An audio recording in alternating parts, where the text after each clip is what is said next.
It's my great honor now.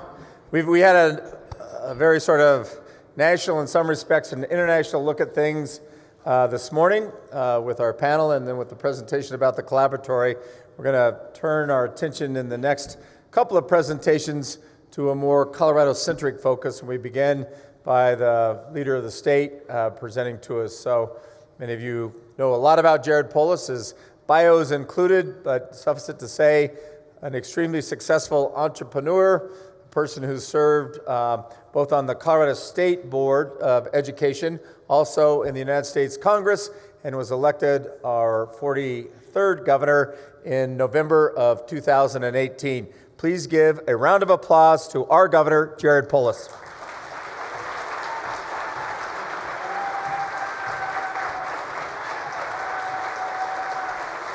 Thank you, Governor Ritter. And I want to acknowledge we have Representative Chris Hansen is with us, as well as Betsy Markey, the head of Office of Economic Development and International Trade. I think Will Tor from our Energy Office will either be here soon or has already arrived as well. It's really great to be here to talk about our vision for Colorado's energy future, and it's an energetic future for our great state. As many of you know, the transition to renewable energy is one of my top priorities as governor. Not only is it about, of course, the moral imperative to fight climate change, it's about saving money on healthcare by reducing pollution. It's about an economic imperative to make sure that we harness the economic opportunities that emerge from the transition to renewable energy and position Colorado as the place of the jobs of the current and the future. We're already seeing, of course, the impact of climate change in our state. We have a climate-dependent economy. Our outdoor tourism and recreation sector, including skiing, our agriculture sector, are climate-dependent industries. We've seen substantial warming here in Colorado over the past 30 years, even more over the last 50 years. And we see warning signs with erratic weather patterns on seemingly a daily basis. That's why we've set a goal of 100% renewable energy by 2040, a challenge that will not only protect our climate environment, but really spur growth in the energy sector and continue to make Colorado a leader in the energy economy. Transitioning to renewable energy isn't just something for the future, it's happening now. Utilities across the state are already committing to ambitious transitions towards renewable energy because renewable energy costs less, and the sooner that we can move from high operating cost legacy assets to lower cost renewable energy, the more savings there will be for ratepayers. Last fall, Xcel Energy announced they would retire 660 megawatts of coal, replace it with 1,800 megawatts of wind, solar, and battery. And in doing that, they estimate over $200 million in savings for customers with no impact to reliability. Other utilities like Platte River Power Authority in northern Colorado adopted an energy policy calling for 100% zero carbon energy mix by 2030, well ahead of our state goal, and a number of municipalities and even counties, including Pueblo County and Summit County, have also committed to ambitious climate goals in our state. But you know, a transition to renewable energy extends beyond just the question of the grid. If we really care about cleaning up our air, it also means transitioning from internal combustion engines to electric vehicles powered by the grid. That's why electrifying our fleet, including cars, buses, trucks, and other vehicles, is a priority for us. It has enormous benefits in cleaner air, lower healthcare costs, reduced pollution, and that's why one of the very first executive order I signed as governor was aimed at supporting the electrification of our transportation system. And I was very glad to have bipartisan support for that. Republican Senator Kevin Priola was on hand, who is working with us on reducing emissions and the electrification of the vehicle fleet. There's a number of bills making their way through the legislature that will assist in that regard. As we work to reduce greenhouse gases, we can't forget the enormous important role that energy efficiency plays.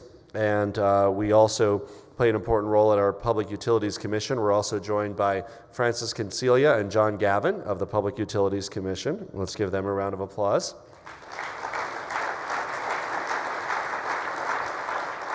And as they know, the transition doesn't look the same everywhere in the state, and we need to make sure that all of our communities, regardless of who their providers are equipped to thrive as the market changes. And we're working with the legislature to explore allowing for creative finance mechanisms as an added tool for potential use by utilities or by the PUC that can promote a transition to cheaper, cleaner energy sources. Representative Hansen is very much involved with those as well.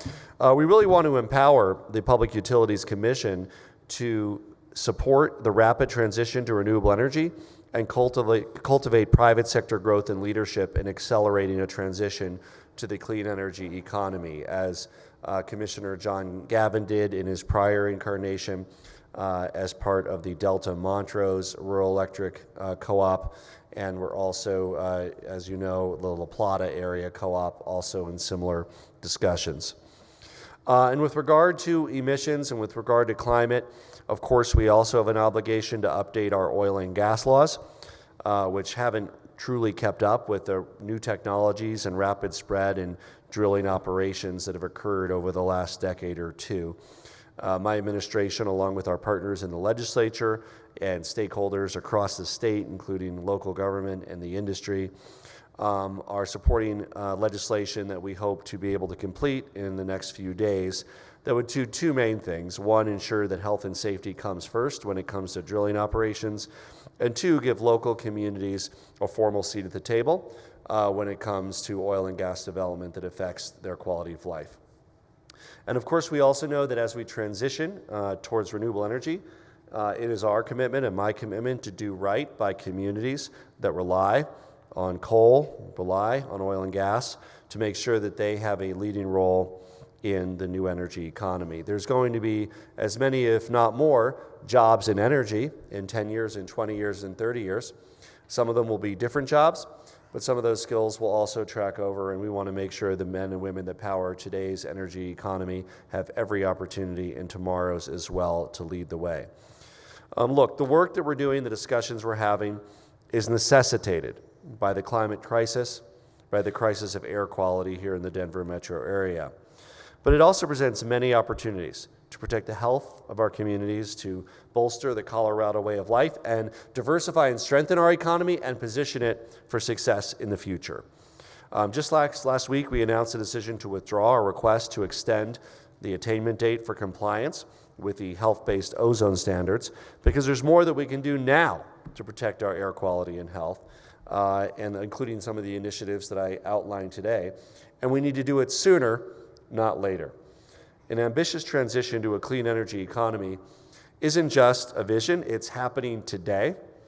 And with the leadership of many of you in this room, Colorado is and will be on the forefront of making that transition work. Thank you for your important deliberations as we work together to build a clean energy future for all Coloradans, and it's an honor to join you today. Thank you.